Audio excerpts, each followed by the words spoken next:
Hi everybody, this is Leah. For those of you who are on YouTube, I am the owner of Soul Revitalization Healing, and I just wanted to hop on today and do a really quick live on how to learn the difference between your intuition and, hold on one second, I'm supposed to tag someone. How to tell the difference between your intuition and your fear. This is something that's been coming up a lot for a lot of the people that I have been working with, so I just wanted to do a quick little live about it, and I apologize, it's No Makeup Thursday that I'm participating in. But anyways, so a lot of times we get really caught up in not feeling like we can trust our intuition because we feel like our intuition might steer us in the wrong direction, right? Or sometimes we might really get caught up in feeling like nothing is safe. So a really big and important part of learning how to truly step into our own power and our own way of our inner knowing is to learn how to tell the difference between intuition and fear. Okay. And this is really hard for people who are especially more like clairsentient, who are really feeling things in their body. Because if you feel a little bit of fear or anxiety, you might think, oh, this is a bad sign. This is wrong for me. But that's not really necessarily the case. So I just wanted to do a quick little tip for you guys because I was just working on it with another client on this. And it's so important is to start to tell the difference between your fear and your intuition is to ask yourself, is this coming from a place of stillness or is this coming from a place of emotion? Because you're not going to be able to listen to your intuition if your emotions are really, really like active in the moment, okay? There's a lot of times where I will get into my emotions and I'll feel like, oh, this isn't safe, this isn't good, but that's not my intuition. That's my trauma. Now, our emotions are usually communicating something like what you're afraid of. It can tell you what you need to heal, what's really going on, what your inner child is screaming out for you to know about. But it's your emotions aren't your intuition. And a lot of times people confuse emotions for feeling or emotions for clairsentience, but emotions are just a different thing. And if you feel other people's emotions, that's kind of like a different thing. But at the same time, even then, you're not really getting any information other than someone's emotional experience. And sometimes we use that as a way to make excuses, I think is a good way because we're afraid of something, so we don't want to do it. So one of the things, a really quick hack for you to learn how to tell the difference between your fear and your intuition is to get to a place of stillness. Emotional turmoil is not your intuition. Intuition comes from a place of stillness. It comes from being able to sit with yourself, calm yourself down, and ask yourself questions.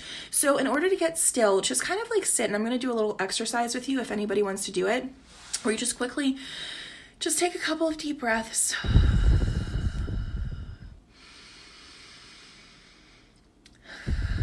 Breathe in and breathe out and allow yourself to breathe out any negativity.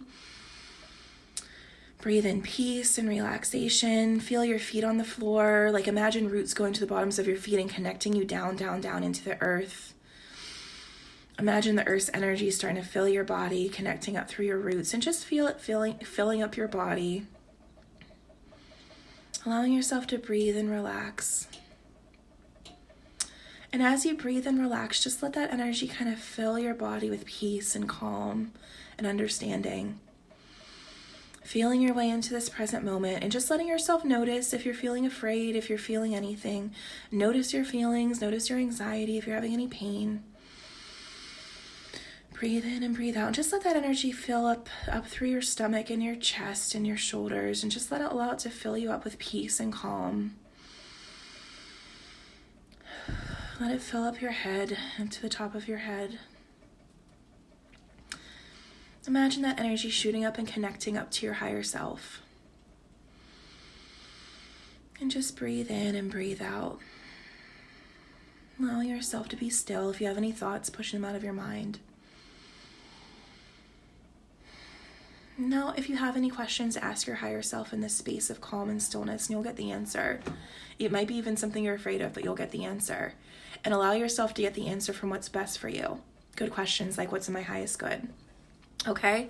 So remember, whenever you are trying to start working with your intuition and follow your higher learning, we get into these patterns where we think that our emotions, our fears, our negative emotions are telling us something, but that's probably not. I'm sorry, my cat is she's here. Say hi, Izzy. but we think that it's our emotions are our intuition, but it's not. And it's a really, really important part of learning to connect with that higher wisdom that we all have. Because I can tell you what, guys, I'm a reader, I'm an intuitive, but nobody can tell you the answers to your life but you and your higher self and your soul and your soul's plan. Not even your spirit guides. Connect to your higher self before your spirit guides, because we all like to give our power away to other people, but we have been here for lifetimes and lifetimes and lifetimes of experience. So we know what to do more than anyone else. Now, sometimes like readers, intuitives and stuff, especially in the beginning of our journey, can help us. Also, it can get us like into our blind spots, because sometimes it's really hard to calm yourself.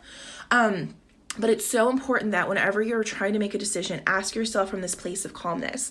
Ask yourself these questions from a place of stillness. I'm sorry, there's still a cat here. And get to that place of calm and stillness, and just do a quick exercise. The one that I just did is a good example of it, but there's so many out there. If you meditate, ask during meditation. But don't mistake these feelings that might be coming up as your intuition when it's probably your trauma. So I think my cat wants my attention. So that's really all I had to say today. But I just was going over that with a lot of people today, and I thought that it would be helpful. So I just want to tell you all about that. So I'm still putting up together dates for the Mindful Metamorphosis class, which is coming up within the next couple weeks. It was originally supposed to be January 21st, but that's too soon. So I'm following my higher guidance, and I am going to be launching it at a date to be decided. I just need to kind of sit with myself for that. Also, I'm going to be doing year ahead readings for $44. That's going to kind of talk about our healing journey and what to work on right now. So if anybody is interested in that, let me know, but I will publish more information about that soon as I have the details written out. Okay. All right. I love you guys so much, and I will talk to you soon. Have a wonderful night. Bye.